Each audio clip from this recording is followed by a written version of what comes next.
We divide 722 by 5 in a long division method. 5 times 1 is 5. On subtracting we get 2.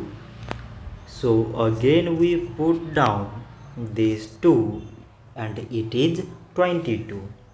5 times 4 is 20. On subtracting we get 2. So again we put down these 2 and it is 22. 5 times 4 is 20. On subtracting we get 2. So now we have no any other number to put it down. So we take here decimal, so that we put 0. So it is 20 and 5 times 4 is 20.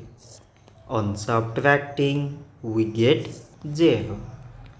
So 722 divided by 5 is 144 decimal 4. So this much for today and thanks for watching.